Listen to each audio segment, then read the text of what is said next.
एक लड़का जिसने जिंदगी से पूरी तरह हार मान ली थी, चुपचाप एक पुल के ऊपर खड़ा था और बिना किसी हिचकिचाहट के उसने छलांग लगा दी। लेकिन अजीब बात यह थी कि वो मरा नहीं। जब उसने दोबारा अपनी आंखें खोली तो उसने खुद को एक बेहद नरम बिस्तर पर लेटा हुआ पाया, एक ऐसे शानदार कमरे के अंदर जो किसी सामान्य बेडरूम से ज्यादा 7 स्टार होटल सूट जैसा लग रहा था। लड़का तुरंत झटके से उठकर बैठ गया। रुको, क्या?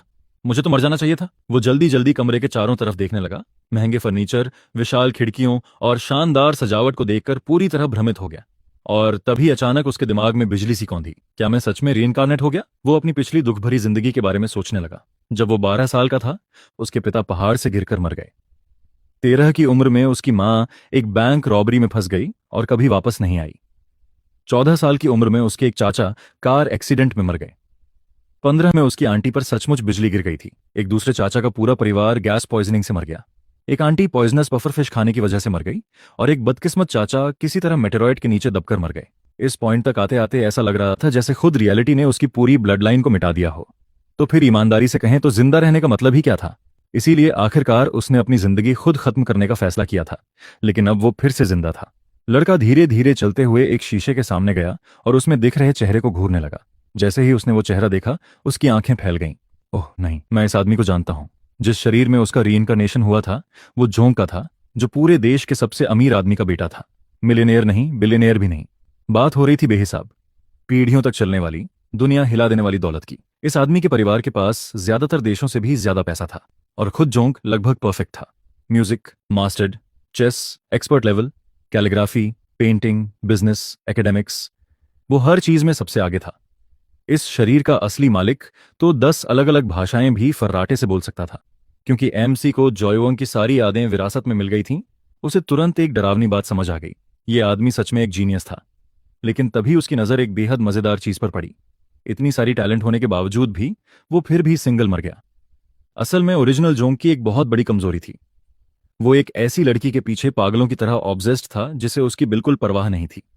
वो लड़का लगातार उसके पीछे पैसे उड़ाता रहता था, जबकि साफ दिख रहा था कि वो लड़की किसी और को पसंद करती है। एमसी ने तुरंत गहरी सांस छोड़ी। तो यह जीनियस प्यार के मामले में पूरी तरह बेवकूफ था। लेकिन इससे पहले कि वो और कुछ सोच पाता, डिंग, अचानक उसके सामने एक चमकती हुई स्क्रीन प्रकट हो गई। System binding in progress. ये देखते ही उसकी आंखें चमक उठीं। नोवे, तो उन मनवा कहानियों में सच बताया जाता था। रीइंकारनेट होने के बाद सच में सिस्टम मिलता है। उत्साहित होकर वो तुरंत पागलों जैसी पावर्स के बारे में सोचने लगा। क्या ये सिस्टम मुझे ओवरपावर्ड बना देगा? क्या मैं कोई अनबीटेबल कल्टीवेशन गॉड बन जाऊंगा? लेकिन तभी स्क्रीन के अंदर से एक छोटा सा तैरता हुआ स्पिरिट बाहर निकला और घबराने लगा। रुको रुको रुको, तुमने गलत समझ लिया। मुझे लगता है हमने तुम्हें गलत सिस्टम दे दिया है। स्पिरिट जल्दी जल्दी हवा में बटन दबाने लगा, जबकि झोंक उलझन में अपने चश्मे ठीक करने लगा। ये पहले से ही काफी सस्पिशियस लग रहा है। कुछ सेकंड बाद स्पिरिट ने गर्व से घोषणा की, हो गया, ये अल्टीमेट विलन सिस्टम है। जियोंग के चेहरे की सारी एक्साइटमेंट तुरंत गायब हो गई। मुझे नहीं चाहिए। स्पिरिट जमसा गया। है? मैंने कहा इसे वापस ले जाओ। छोटा स्पिरिट घबराकर उसे समझाने लगा। सिंगर, नहीं नहीं, ध्यान से सुनो। इस सिस्टम के साथ तुम प्रोटोगोनिस्ट की लक चुरा सकते हो, डिवाइन ट्रेजर्स पा सकते हो, पावरफुल स्किल्स, कल्चरेशन टेक्निक्स। लेकिन जोंग बस हंस पड़ा। ब्रो, मैं पहले से ही अमीर हूं। मैं किसी मेन कैरेक्टर से लड़कर अपनी जान क्यों जोखिम में डालूं? मैं आखिरकार अपनी दुख भरी जिंदगी से निकला हूं। अब मुझे सिर्फ शांति चाहिए। स्पिरिट का चेहरा ऐसा हो गया जैसे वो रोने वाला हो। लेकिन ये कल्चरेशन वर्ल्ड है। जल्द ही स्पिरिचुअल एनर्जी जागने वाली है। खतरनाक लोग तुम्हें निशाना बनाएंगे क्योंकि तुम अमीर हो और पावरलेस भी। जोंग ने आराम से स्पिरिट के माथे पर उंगली से टपली मारी। ये तो प्रोटोगोनिस्ट की प्रॉब्लम लगती है, मेरी नहीं। अगर कुछ खतरनाक हुआ तो मैं बस भाग जाऊंगा। स्पिरिट उसे पूरी डिसबिलीफ के साथ घूरने लगा। मुझे कैसा लेजी होस्ट मिला है। लेकिन इससे पहले कि बहस आगे बढ़ती, ding, starter pack activated, master level cultivation installed successfully. अचानक जोंग के शरीर के चारों तरफ भयानक एनर्जी फट पड़ी। बिजली जैसी ऑरा उसके पूरे शरीर को घेरने लगी और उसकी ताकत पल भर में आसमान छूने लगी। जोंग ने अपने चमकते हाथों को देखा और मुस्कुराया। तो मुझे मुफ्त में ताकत मिल गई। नाइस। इसका मतलब अब मैं और भी आराम से जी सकता हूं। अगर कोई मुसीबत आई तो या तो उसे ओवर पावर कर दूंगा या भाग जाऊंगा। कोई भी मेरी लग्जरी लाइफ बर्बाद नहीं करेगा। उसी वक्त किसी ने दरवाजे पर दस्तक दी।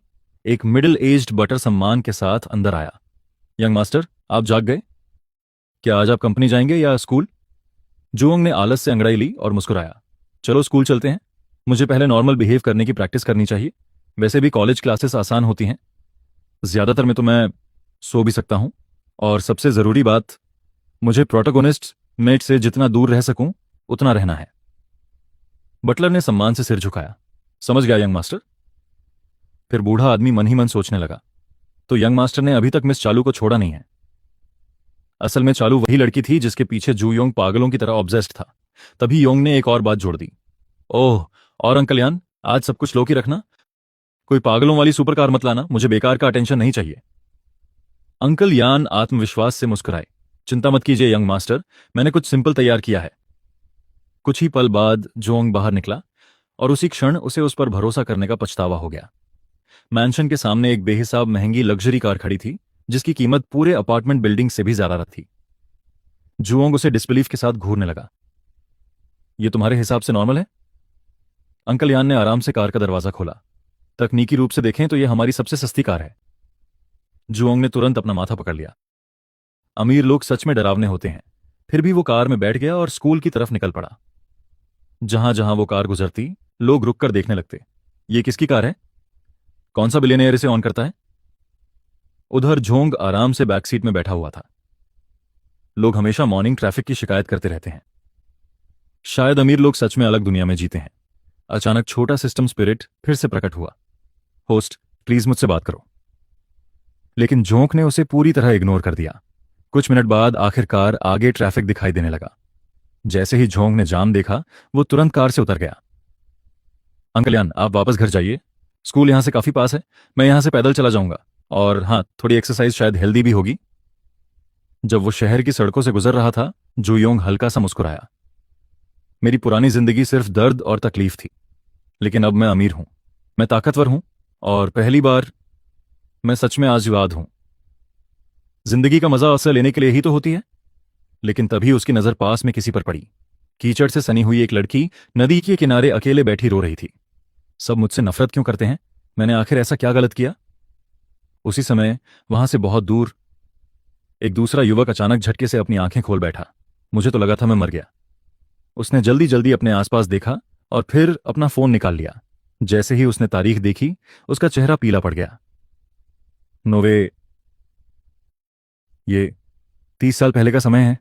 मैं सच में टाइम में वापस आ गया। फिर अचानक उसकी आंखों में घबराहट भर गई। रुको, आज की तारीख? मेरी छोटी बहन। एक भी सेकंड बर्बाद किए बिना वो पूरी ताकत से आगे दौड़ पड़ा। प्लीज सेफ रहना, तुम्हारा बड़ा भाई वापस आ रहा है। दृश्य वापस जू योंग की तरफ कट होता है, जो चुपचाप नदी के किनारे रो रही लड़की के पास जाकर बैठ जाता है। तुम ठीक हो? उसने कैजुअली पूछा। कोई तुम्हें बुली कर रहा है? मुझे बताओ कौन है, मैं संभाल लूंगा। लेकिन लड़की बस सिर झुकाकर ना में हिला देती है। कोई मेरी मदद नहीं कर सकता। सब मुझसे नफरत करते हैं। मैं जहां भी जाती हूं लोग मुझे कचरे की तरह ट्रीट करते हैं। मेरा पूरा एग्जिस्टेंस ही एक गलती जैसा लगता है। झोंक कुछ पल उसे घूरता रहा, फिर अचानक उसे कुछ समझ आया। रुको, तुम नदी में कूदने वाली थी, है ना? लड़की चुप रही, और तभी यह बेवकूफ इंसानी इतिहास की सबसे खराब मोटिवेशनल स्पीच देना शुरू कर देता है। ध्यान से सुनो, डूबकर मरना बहुत बुरा तरीका है। तुम्हारा शरीर फूल जाता है और गुब्बारे की तरह पानी में तैरता रहता है। सच कहूं तो बहुत अगे लगता है। और सबसे पागलपन वाली बात, शायद तुम्हारी बॉडी पूरे एक दिन तक सरफेस पर भी ना आए। तो जरा इमेजिन करो, बाद में सब लोग तुम्हें पानी में तैरता हुआ देखें। जोंग एक सेकंड के लिए रुका। असल में अगर तुम्हें सच में अटेंशन चाहिए था तो प्रिंसिपल की बिल्डिंग से कूदना शायद ज्यादा बड़ी हेडलाइंस बनाता। ब्रो, तुम आखिर बोल क्या रहे हो? यहां तक कि लड़की भी रोना बंद करके उसे घूरने लगी। क्या तुम मेंटली ठीक हो? जुआंग को तुरंत एहसास हो गया कि उसने पूरी तरह गड़बड़ कर दी है। हाँ, ठीक है, मैंने अभी जो कुछ कहा उसे भूल जाओ। अजीब माहौल को ठीक करने के लिए उसने एक चॉकलेट बार निकाला और उसकी तरफ बढ़ा दिया। मेरा नाम जुआंग है, अगर तुम्हें कभी मदद चाहिए हो तो मैं आसपास ही हूं। लड़की ने धीरे से चॉकलेट ले ली और हल्की सी मुस्कान दी। थैंक यू, मेरा नाम ल्यू है, मैं स्पेशल फ्रेशमैन क्लास से हूं। यह सुनते ही जू योंग तुरंत पूरी सिचुएशन समझ गया। स्पेशल क्लास अमीर एलीट्स और पावरफुल फैमिलीज के जीनियस स्टूडेंट्स से भरी हुई थी। ल्यू साफ तौर पर फाइनेंशियली वहां बिलोंग नहीं करती थी। जोंग ने अपनी आंखें हल्की सी सिकोड़ लीं। मुझे अंदाजा लगाने दो, तुम्हारी क्लास के स्टूडेंट्स ही तुम्हें बली करते हैं, है ना? ल्यू चुपचाप सिर हिला देती है। मेरा परिवार गरीब है, मुझे स्कूल में सिर्फ अपने ग्रेड्स की वजह से एडमिशन मिला, इसीलिए वो लोग मुझसे नफरत करते हैं। सब कुछ बताते हुए उसका शरीर कांपने लगा। वो मेरा होमवर्क फाड़ देते हैं, मुझे मारते हैं, सबके सामने घुटनों पर बैठने को मजबूर करते हैं और फिर मुझ पर हंसते हैं, मेरे पीछे रूमर्स फैलाते हैं, मुझे ट्रैश कहते हैं। आखिर तक पहुंचते पहुंचते उसके चेहरे पर फिर से आंसू बहने लगे और रीइंकार्नेट होने के बाद पहली बार जोंग सच में गुस्सा हो गया। उसका चेहरा तुरंत बर्फ जैसा ठंडा हो गया। इन लोगों की इतनी हिम्मत!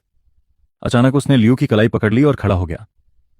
चलो, हम अभी तुम्हारी क्लासरूम जा रहे हैं, ये सब यहीं खत्म करेंगे। लियू तुरंत घबरा गई। नहीं, प्लीज मत जाइए, उनकी फैमिलीज बहुत पावरफुल हैं। लेकिन वो एक छोटी सी बात भूल गई थी। उसके बगल में खड़ा आदमी पूरे देश के सबसे डरावने परिवार से था। जोंग आत्मविश्वास से मुस्कुराया। ध्यान से सुनो, आज से मैं तुम्हारा बॉस हूं। तो अब देखते हैं असल में किसका फैमिली ज्यादा स्ट्रांग है। जब वो क्लासरूम की तरफ बढ़ रहे थे, जोंग मन ही मन सोच रहा था, मैं मेन प्रोटैगोनिस्ट से तो हर हाल में दूर रहूंगा, लेकिन कुछ बिगड़े हुए रिच किड्स को संभालना, हाँ, वो मैं कर सकता हूं। क्लासरूम हमेशा की तरह शोर से भरी हुई थी। स्टूडेंट्स हंस रहे थे, बातें कर रहे थे और बिना किसी परवाह के कमजोर क्लासमेट्स को ओपनली बली कर रहे थे। तभी बैंग! जूयोंग ने इतनी ताकत से क्लासरूम का दरवाजा बना लात मारकर खोला कि पूरा कमरा हिल गया। सारे स्टूडेंट्स तुरंत उसकी तरफ देखने लगे। जोंग शांति से अंदर चला आया जबकि लिन्यू उसके पीछे खड़ी थी।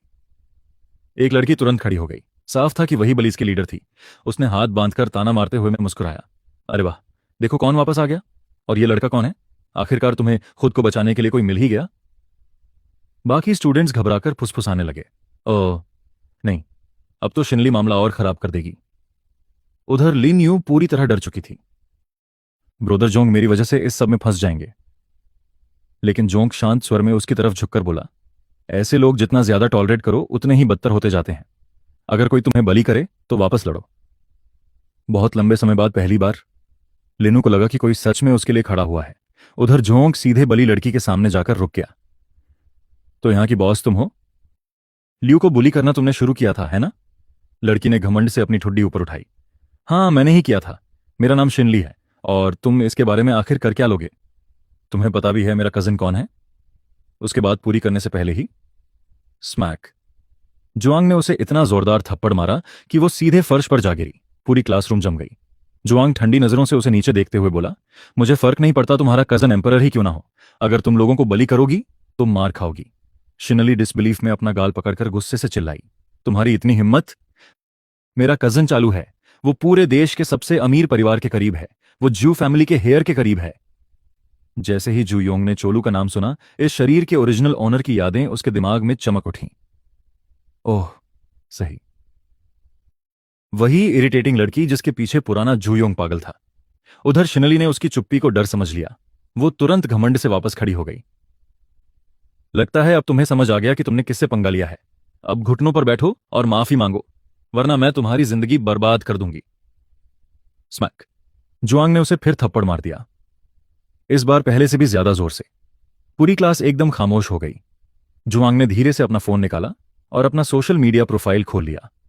फिर उसने वो स्क्रीन सीधे उसके चेहरे के सामने कर दी। अपनी आंखें खोलो और ध्यान से देखो मैं कौन हूं। जैसे ही शिनली ने उसका प्रोफाइल देखा, उसकी तो जैसे आत्मा ही शरीर छोड़कर निकल गई। तुम जोंग हो? उसकी पूरी पर्सनैलिटी पल भर में बदल गई।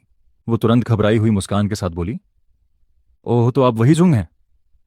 मेरी कजन शाओलू आपको जानती है, हम तो प्रैक्टिकली फैमिली हुए। स्मैक! तीसरा थप्पड़। जुआंग अब उसकी बकवास से पूरी तरह तंग आ चुका था।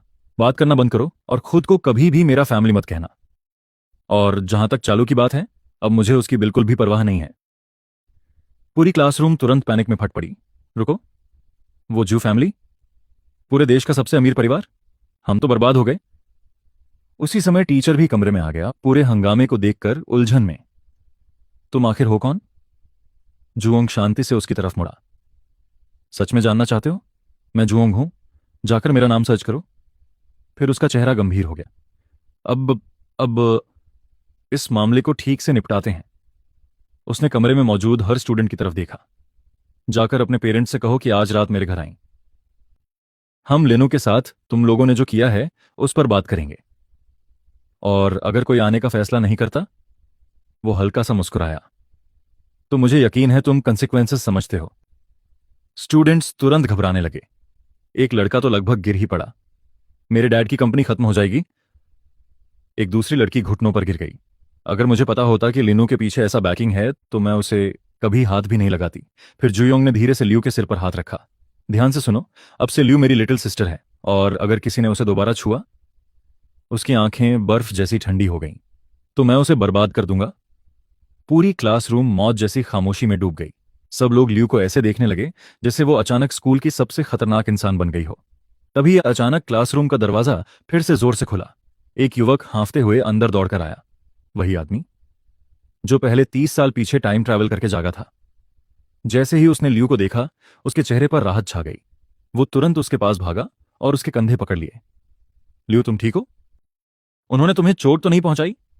अपने भाई को देखते ही लियू का चेहरा चमक उठा और वो तुरंत उसके पास दौड़ गई। ब्रोदर, आप यहां क्या कर रहे हैं? उसके बड़े भाई ने उसे कसकर गले लगा लिया और गर्मजोशी से मुस्कुराया। तुम्हारा बड़ा भाई आखिरकार वापस आ गया। तुम्हें देखकर मुझे सच में बहुत खुशी हो रही है। लेकिन अंदर ही अंदर लियू का भाई भावनाओं से कांप रहा था। भगवान का शुक्र है कि लिनू ठीक है। मेरी पिछली जिंदगी में उसने पानी में कूदकर अपनी जान ले ली थी, और उसके बाद मैं पूरी तरह पागल हो गया था। मैंने सबसे बदला लेने की कोशिश की थी, लेकिन आखिर में मुझे गोली मार दी गई और मैं मर गया। मैंने कभी नहीं सोचा था कि मैं टाइम में वापस चला जाऊंगा। यह सच में अविश्वसनीय है। तभी अचानक जुआंग के सिस्टम में एक नोटिफिकेशन उभरता है। Epic level main character has been detected. System spirit तुरंत उसके सामने प्रकट हो जाता है। होस्ट, मैं कैरेक्टर को अपने नीचे कुचल दो और उसकी सारी लक चुरा लो। इस मौके को हाथ से मत जाने दो। तुम्हें दोबारा ऐसा चांस कभी नहीं मिलेगा। जुयांग शौक से लगभग घुटने लगता है। नो फ्रीकिंग वे। एक रैंडम लड़की का भाई मैं कैरेक्टर है? और सीरियसली मेरी लक इतनी खराब है? लिटरली मेरा पहला ही दिन है और मैं पहले ही एक एमसी से टकरा गया। तीनों साथ में स्कूल से बाहर निकलते हैं। लिन यू अपने भाई को जॉय यांग से मिलवाती है। ब्रदर, ये जॉय यांग है। लिनफुंग विनम्रता से हाथ जोड़ता है। मेरी बहन की मदद करने के लिए धन्यवाद। मैं सच में इसकी कद्र करता हूं। अगर आपको कभी किसी चीज की जरूरत हो तो बस मुझे बता दीजिए। उधर जॉय यांग धीरे से अपने सिस्टम स्पिरिट से पूछता है, ओए किड, मुझे बता, लिनफेंग किस तरह का मेन कैरेक्टर है? स्पिरिट मुस्कुराता है। वो आगे चलकर एम्परर बनेगा, और बेहद खतरनाक ताकतवर एम्परर। जोयांग की तो जैसे आत्मा ही शरीर छोड़ देती है। हेल नो, मैं इन लोगों के चक्कर में बिल्कुल नहीं पड़ने वाला। और ये कहते ही वो अचानक पलटता है और पूरी स्पीड से भागना शुरू कर देता है। सिस्टम स्पिरिट का दिमाग ही खराब हो जाता है। होस्ट, भागना बंद करो। तुम भाग क्यों रहे हो? वो अभी सिर्फ एक नॉर्मल लड़का है। जाओ उससे लड़ो, वापस आओ और उसे पीटो। तुम इतनी तेज क्यों भाग रहे हो? लिन फोंग दूर भागते हुए जॉयंग को देखकर उलझन में पलकें झपकाता है। उसे क्या हो गया? वो अचानक भाग क्यों गया? क्या मेरा चेहरा इतना डरावना है? लिन्यू सिर तिरछा करती है। मुझे नहीं पता। ब्रदर जॉइंग तो एक सेकंड पहले बिल्कुल नॉर्मल थे। अचानक लिनफंग को कुछ अजीब महसूस होता है। उसकी आंखों के सामने एक चमकती हुई स्क्रीन प्रकट होती है। A Joing protection system is now binding itself to the host. This system has only one purpose, protection Joing. The better you protect him, the greater your rewards will be. Newbie gift pack unlocked. Congratulations host, grand master power has been activated. जैसे ही system बोलना खत्म करता है, लिनफोंग के शरीर के चारों तरफ चमकदार ऑरा फूट पड़ती है। एनर्जी उसके अंदर बहने लगती है और पल भर में उसकी ताकत बढ़ने लगती है। लिन फेंग डिसबिलीफ के साथ सिस्टम को घूरता है। स्टार कॉन्टिनेंट पर पिछले 3000 सालों से कोई सिस्टम प्रकट नहीं हुआ, और अब मुझे सच में एक मिल गया। ए जॉइंग प्रोटेक्शन सिस्टम। मुझे जॉय यांग को प्रोटेक्ट करना है। क्या इस सिस्टम ने उसके साथ कोई सीक्रेट डील वगैरह किया है? सीन फिर जॉय यांग की तरफ शिफ्ट होती है, जो सड़क पर घूम रहा है जबकि उसका सिस्टम स्पिरिट लगातार उसका दिमाग खा रहा है। क्या कर रहे हो? तो जाओ होस्ट, जाओ उससे लड़ो। आखिर तुम डर किस बात से रहे हो? जोयांग चिढ़कर सांस छोड़ता है। जरा शांत हो जाओगे? हर मेन कैरेक्टर से तुम्हारी पर्सनल दुश्मनी क्यों है? कुछ देर बाद जोयांग एक फूड स्टॉल के सामने रुक जाता है। बॉस, एक ग्रिल्ड सॉसेस देना, एक्स्ट्रा स्पाइसी बनाना और सॉस में डुबो देना। शॉप ओनर आत्मविश्वास से सिर हिलाता है। ठीक है, 1 मिनट।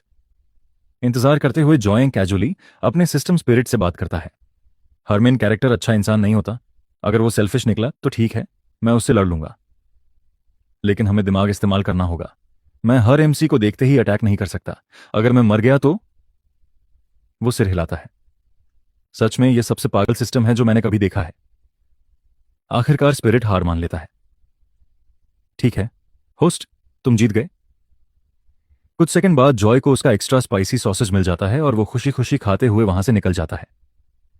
मन ही मन वो धीरे से कहता है, अपनी पिछली जिंदगी में मुझे कभी कॉलेज जाने का मौका नहीं मिला। इस बार अगर मैं हर एग्जाम में फेल भी हो जाऊं तब भी मैं कॉलेज जरूर जाऊंगा। सीन फिर जॉय यांग के यूनिवर्सिटी पहुंचने पर शिफ्ट होती है। कैंपस हर तरफ स्टूडेंट से भरा हुआ था। जॉय यांग चमकती आंखों से चारों तरफ देखने लगा। तो टॉप कॉलेज ऐसा दिखता है, मेरी कॉलेज लाइफ तो कमाल की होने वाली है। लेकिन तभी एक लड़की उसे देखकर तुरंत इरिटेटेड हो जाती है। ये फिर मुझे परेशान करने आ गया। और वो लड़की निकलती है चालू, वही लड़की जिसके पीछे जॉइंग के शरीर का ओरिजिनल ऑनर पूरे 3 सालों से पागल था। वो एक हैंडसम लड़के के साथ खड़ी थी। चालू हाथ बांधकर ठंडे स्वर में बोलती है, मैं तुम्हें कई बार बता चुकी हूं जॉइंग, मैं तुम्हें पसंद नहीं करती। जोंग उसे देखते ही मन में सोचता है, तो ये है वो लड़की जिसके लिए ओरिजिनल ओनर पागल था। सच कहूं तो अगर इसके लुक्स हटा दो तो इसकी पर्सनैलिटी बहुत खराब है। क्या वो आदमी अंधा था?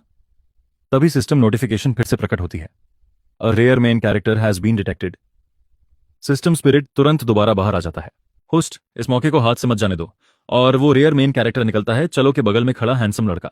जॉइंग उसे हैरानी से घूरता है, तो ये लड़का भी एक मेन कैरेक्टर है? वो स्पिरिट से पूछता है, ये रेयर मेन कैरेक्टर आखिर होता क्या है? क्या ये किसी तरह का रैंकिंग सिस्टम है? स्पिरिट गर्व से समझाता है, मेन कैरेक्टर्स की रैंक्स होती हैं, नॉर्मल से शुरू होकर रेयर, फिर एलीट, एपिक, लेजेंडरी और मिथ तक। कुल 6 रैंक्स हैं। हर लेवल पिछले वाले से कई गुना ज्यादा ताकतवर होता है। रेयर क्लास मतलब फाउंडेशन टीयर, एलीट टीयर मतलब स्पिरिट डिवीजन, लेजेंडरी टीयर मतलब ह्यूमन इमॉर्टल, एपिक टीयर मतलब गोल्डन इमॉर्टल और मिथ लेवल तुम्हें इमॉर्टल एम्परर बना देता है। उधर चलो सीधे जॉय यांग के सामने आकर खड़ी हो जाती है। जॉय यांग, तुम आखिर मेरा पीछा करना कब बंद करोगे? सिर्फ इसके बारे में सोचकर ही मुझे घिन आती है।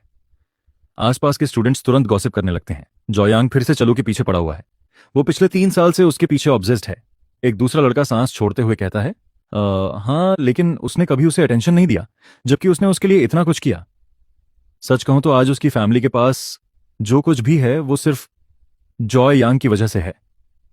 तभी एक लड़की जल्दी से फुसफुसाती है, ऐसी बातें जोर से मत बोलो, अगर चालू ने सुन लिया तो तुम मारे जाओगे। उधर जोए लगातार चालू के बगल में खड़े हैंडसम लड़के को घूर रहा था। तो ये है रेयर मेन कैरेक्टर। इसकी पावर सच में इतनी बुरी नहीं है। ये पहले ही इननेट लेवल तक पहुंच चुका है। क्योंकि जॉय लगातार उस लड़के को देख रहा था, चालू तुरंत डिफेंसिव हो गई। तुम लियोन को क्यों घूर रहे हो? तभी पहली बार हमें उस प्रिटी बॉय का नाम पता चलता है, लियोन। चलो गुस्से से जॉय यांग की तरफ उंगली दिखाती है, मैं तुम्हें अभी वार्निंग दे रही हूं, उसके पास जाने की कोशिश भी मत करना। क्या अब तुम उसे भी परेशान करने वाले हो? जॉय यांग भौं उठाता है, मैं उसे परेशान क्यों करूंगा? फिर उसे अचानक कुछ याद आता है, ओह सही, इस शरीर का ओरिजिनल ओनर तो इसे हमेशा बुली करता था। वो मन ही मन सोचता है, सच कहूं तो उसकी पसंद काफी अच्छी थी, और अब जब मैं उसका शरीर इस्तेमाल कर रहा हूं तो शायद मुझे थोड़ा बहुत असली जॉय यांग जैसा एक्ट करना चाहिए। मैं वैसे भी पहले शेमलेस हुआ करता था, लेकिन एक बार किसी मेन कैरेक्टर के खिलाफ गया तो फिर वापस लौटने का रास्ता नहीं रहेगा। जो यांग शांति से चालू की तरफ देखता है और कहता है, रिलैक्स, मैं बस तुम्हें एक बात बताना चाहता हूं, आज से मैं तुम्हारे पीछे भागना बंद कर रहा हूं। अब हम प्रैक्टिकली अजनबी हैं, मैं तुम्हें अब जानता तक नहीं।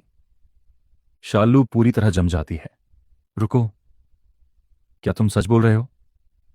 अंदर ही अंदर वो पैनिक करने लगती है, ये सच में मेरा पीछा करना छोड़ देगा? ये लड़का तो हर समय मेरे पीछे चिपका रहता था, क्या आज इसने कुछ अजीब खा लिया है? जोयांग आराम से मुस्कुराता है और सीधे चैनलू की तरफ देखता है, तुम मुझ पर भरोसा कर सकती हो, मैं सच में तुम्हारा पीछा करना छोड़ चुका हूं। एक बार मैं जो कह देता हूं उस पर कायम रहता हूं, तुम अपनी राह जाओ, मैं अपनी। चैनलू हाथ बांधकर हल्का सा हंसती है, ठीक है, इस बार मैं तुम पर विश्वास कर लेती हूं। लेकिन उसके मुड़कर जाने से पहले ही जॉय यांग उसे फिर रोक देता है। ओह, और एक बात, उसका चेहरा तुरंत ठंडा हो जाता है, चूंकि अब तुम मुझसे कोई रिश्ता नहीं रखना चाहती तो वो सब वापस कर दो जो मैंने तुम्हें दिया था। माहौल तुरंत बदल जाता है। तुम्हारी कमजोर चैन फैमिली सिर्फ मेरी सपोर्ट की वजह से बची हुई थी। तुमने मेरे पैसों से खाया, मेरे गिफ्ट्स लिए और मेरे नाम से मिलने वाले सारे फायदे उठाए। फिर वो हल्का सा स्मर्क करता है, अब सब वापस करने का समय आ गया है। जैसे ही ये शब्द उसके मुंह से निकलते हैं चैनलू का चेहरा काला पड़ जाता है। तो तुम अब भी वही पैथेटिक लूजर हो जॉय यांग। वो गुस्से से बोलती है, सिर्फ लूजर्स गिफ्ट्स वापस मांगते हैं, क्या तुम सच में आदमी हो भी? जॉय यांग बिल्कुल बेपरवाह होकर अपना कोट ठीक करता है। रिश्ता खत्म करने वाली तुम हो, मैं तो बस वो वापस ले रहा हूं जो मेरा है। वो कंधे उचकाता है। इसमें गलत क्या है? आसपास खड़े स्टूडेंट सब कुछ सुनकर तुरंत गॉसिप करने लगते हैं। रुको, क्या जॉयंग सच में चैनलू का पीछा छोड़ने वाला है? यह तो बहुत बड़ा प्लॉट ट्विस्ट है। एक दूसरा लड़का धीरे से हंसता है। अगर जू फैमिली ने चैन फैमिली को सपोर्ट करना बंद कर दिया तो उनका काम तमाम है। तभी एक स्टूडेंट तुरंत अपना फोन निकाल लेता है। गाइज, अभी कॉलेज में कुछ पागलपन वाला हो रहा है, मिलते ही सब बताऊंगा। उसी समय लीन अचानक किसी हीरोइक प्रोटोगोनिस्ट की तरह चैनलू के सामने आकर खड़ा हो जाता है। वो गुस्से से जॉय यांग को घूरता है। तो तुम एक लड़की के साथ ऐसा बर्ताव करते हो? फिर वो आक्रामक तरीके से उंगली दिखाता है। इतना सब करने के बाद भी तुम खुद को आदमी कहते हो? अगर हिम्मत है तो मुझसे लड़ो। लेकिन अंदर ही अंदर लीन पैनिक कर रहा था। अगर जुआंग ने चेनलू से रिश्ता तोड़ दिया तो बाद में मैं उसकी फैमिली से फायदा कैसे उठाऊंगा? मैं उसे यहां जीतने नहीं दे सकता। लीन नाटकीय अंदाज में अपनी स्पिरिचुअल प्रेशर छोड़ता है। आसपास के स्टूडेंट्स तुरंत टेंशन महसूस करने लगते हैं। लेकिन जॉय यांग अंदर ही अंदर लगभग हंस पड़ता है। इतनी सी ताकत, और यह आदमी इतना टफ बनने की कोशिश कर रहा है? तभी बूम, जॉय यांग आराम से अपनी ऑरा छोड़ता है। सिर्फ प्रेशर ही लीन को पीछे लड़खड़ा देता है। वो मुश्किल से खुद को गिरने से बचा पाता है। जॉय यांग उसे पूरी बेइज्जती भरी नजरों से देखता है।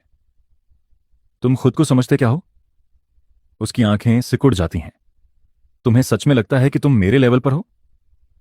लीन का चेहरा तुरंत बदल जाता है। यह कैसे हो सकता है? उसकी यादों में जोयांग सिर्फ एक स्पॉल्ड रिच किड था जो किसी पावरफुल सेकंड जनरेशन फैमिली से था। वो अचानक इतना स्ट्रांग कैसे हो गया? उसी पल डिंग, जोयांग के सिस्टम में एक नोटिफिकेशन उभरती है। Congratulations host, you have suppressed a chosen one. Main character domination successful. Luck points increased by 300। जोयांग को सिस्टम की बातों पर लगभग हंसी आ जाती है। सबने देखा है कि मैं पहले चेनलू के साथ कितना अच्छा व्यवहार करता था। वो कहता है, सिर्फ इसलिए कि मैंने उसका पीछा करना छोड़ दिया, इसका मतलब यह नहीं कि मैं उसे बली कर रहा हूं। फिर वो लीन की तरफ देखता है। ध्यान से सुनो, सड़क पर रहने वाले लोग भी जानते हैं कि अगर कोई इंसान सालों तक तुम्हारे लिए मेहनत करे और तुम्हें सपोर्ट दे तो उसका एहसान लौटाना चाहिए। वो असर डालने के लिए थोड़ी देर रुकता है। तो क्या तुम कह रहे हो कि चेनलू उनसे भी बदतर है? Critical hit. चेनलू तुरंत गुस्से से फट पड़ती है। जॉयंग, तुम घिनौने हो। मेरी बेइज्जती करने की तुम्हारी हिम्मत कैसे हुई? स्लैप। एक और साफ थप्पड़ सीधे उसके चेहरे पर पड़ता है। इस पॉइंट तक तो बैकग्राउंड कैरेक्टर्स भी ट्रॉमेटाइज्ड दिखने लगे थे। चेनलू डिसबिलीफ में अपना गाल पकड़ लेती है। तुमने मुझे मारा?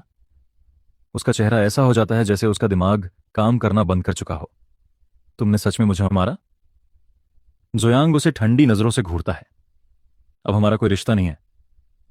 फिर वो उसके करीब आता है।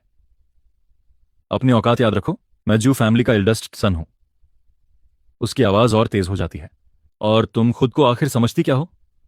फिर वो लीन की तरफ देखता है। अपनी पागल औरत को कंट्रोल में रखो, इसे लोगों को काटने मत दो। आसपास खड़े स्टूडेंट्स हंसी रोकते रोकते लगभग घुटने लगते हैं। चन्नू गुस्से से फट रही थी, लेकिन लियोन तुरंत उसे रोक लेता है। शांत हो जाओ, वो फुसफुसाता है।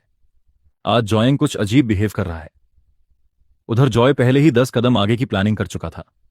मैं चैन फैमिली को मिला हर फायदा वापस छीन लूंगा, वो शांति से सोचता है। वैसे भी वो सिर्फ मेरी फैमिली की वजह से यहां तक पहुंचे हैं। फिर वो हल्का सा स्मार्ट करता है। मुझे अपने हाथ भी गंदे नहीं करने पड़ेंगे, मेरे लोग खुद उन्हें संभाल लेंगे। जैसे ही वो वहां से जाने लगता है, अचानक उसके दिमाग में एक और आइडिया आता है। क्या होगा अगर मैं लीन को लिन फांग से लड़वा दूं? एक एपिक टीयर मेन कैरेक्टर बनाम रेयर टीयर मेन कैरेक्टर। सिर्फ उस केओस की कल्पना करके ही वो मुस्कुरा उठता है। तभी सिस्टम स्पिरिट फिर से बाहर निकल आता है। होस्ट, आप कहां जा रहे हैं? छोटा स्पिरिट गुस्से से भरा हुआ था। वापस जाओ और उसे और पीटो, तुमने उसे ठीक से मारा भी नहीं। इस सिस्टम को सच में थेरेपी की जरूरत है। स्पिरिट लगातार चिल्लाता रहता है। तुमने आखिरकार एक मेन कैरेक्टर से लड़ाई की है, इसका फायदा उठाओ और ज्यादा लक पॉइंट्स फार्म करो। जोयांग थककर सांस छोड़ता है। किड, वो सिस्टम स्पिरिट से कहता है, मुझे एक बात बताओ, क्या मैं हर मेन कैरेक्टर से लड़ाई किए बिना इमॉर्टल एम्परर बन सकता हूं? स्पिरिट तुरंत सिर हिलाता है।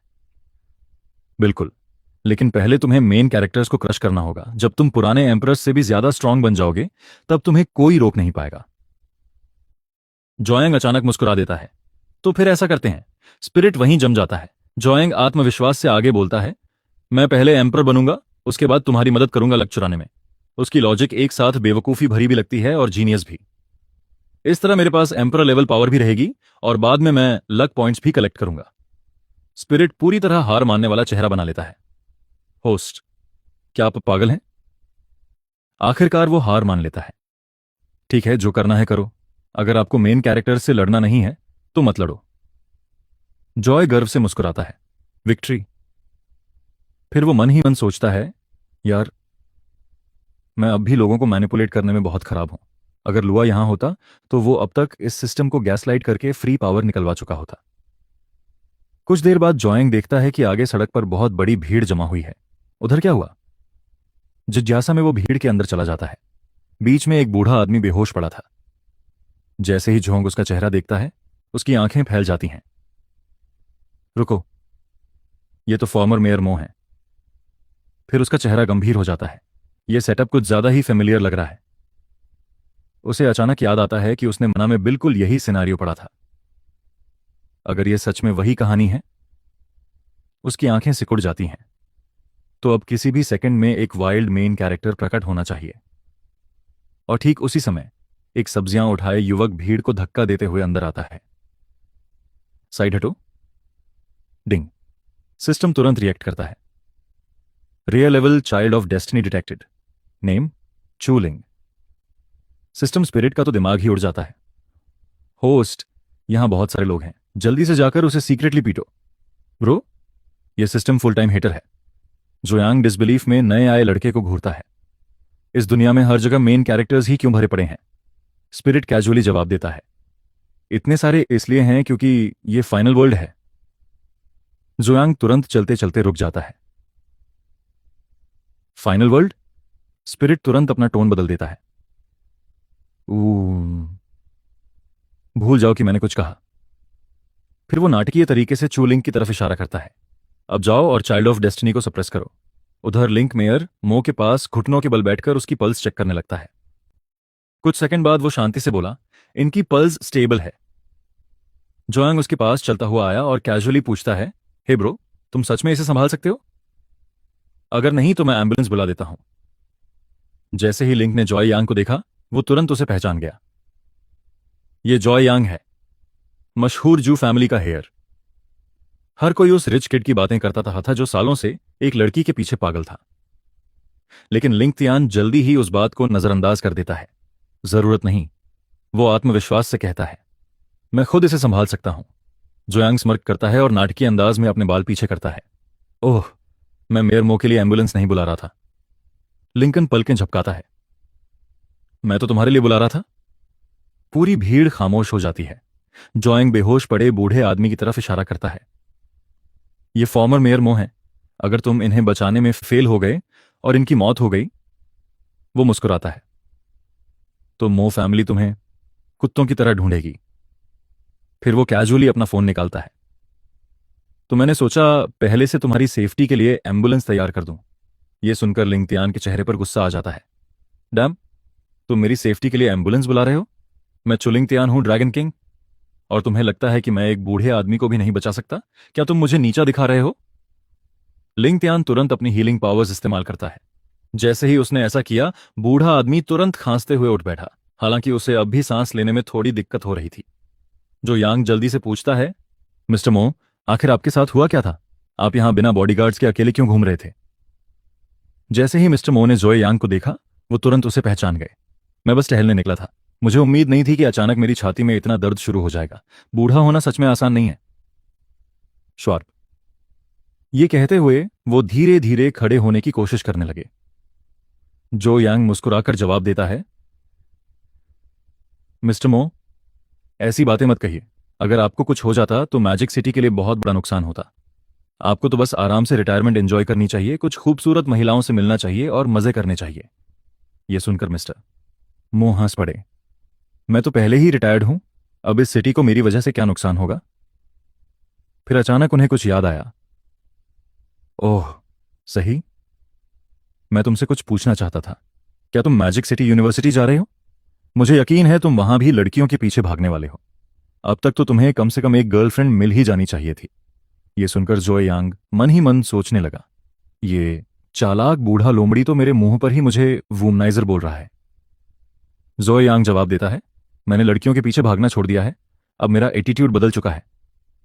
लेकिन मिस्टर मो, मैं जो फैमिली का एल्डेस्ट सन हूं, क्या अपर क्लास के सारे लोग सच में उन शर्मनाक बातों के बारे में जानते हैं?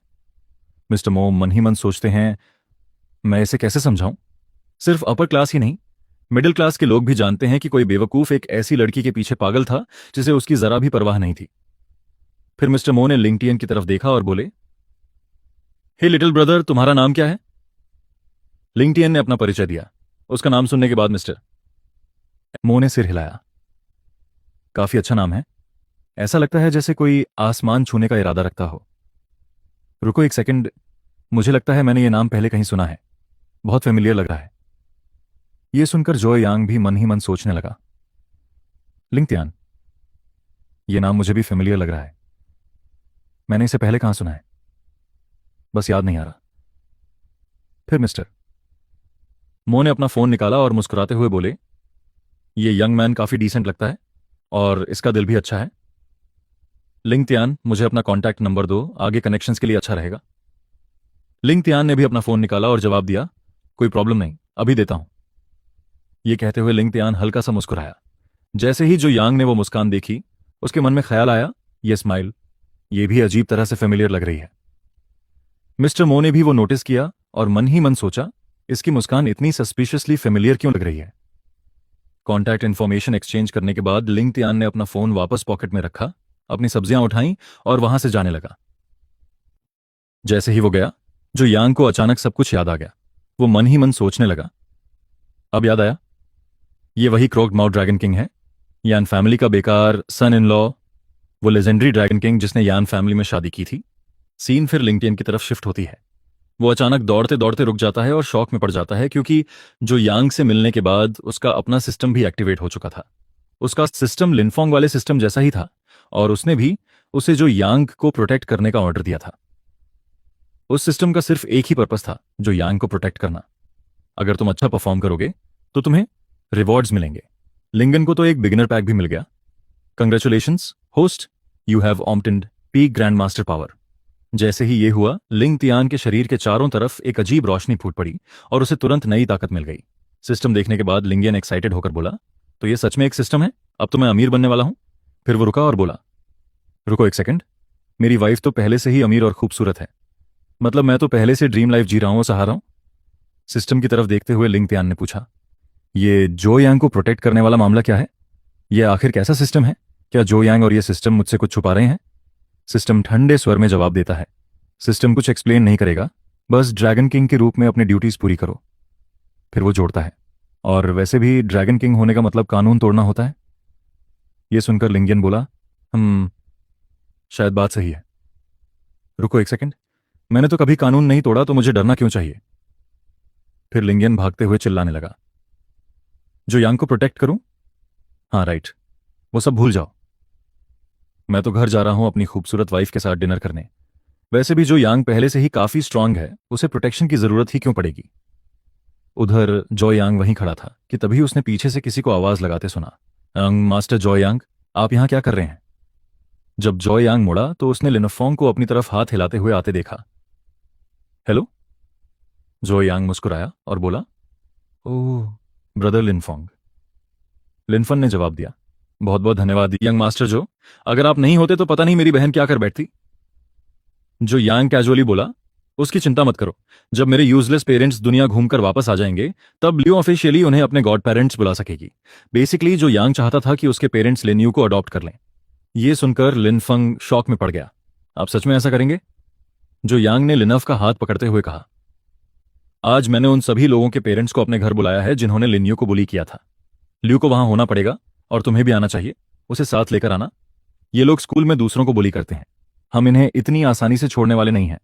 यह सुनकर लिनफंग मन ही मन सोचने लगा, मैं हमेशा सोचता था कि रिच लोग एरोगेंट होते हैं, लेकिन मैं गलत था।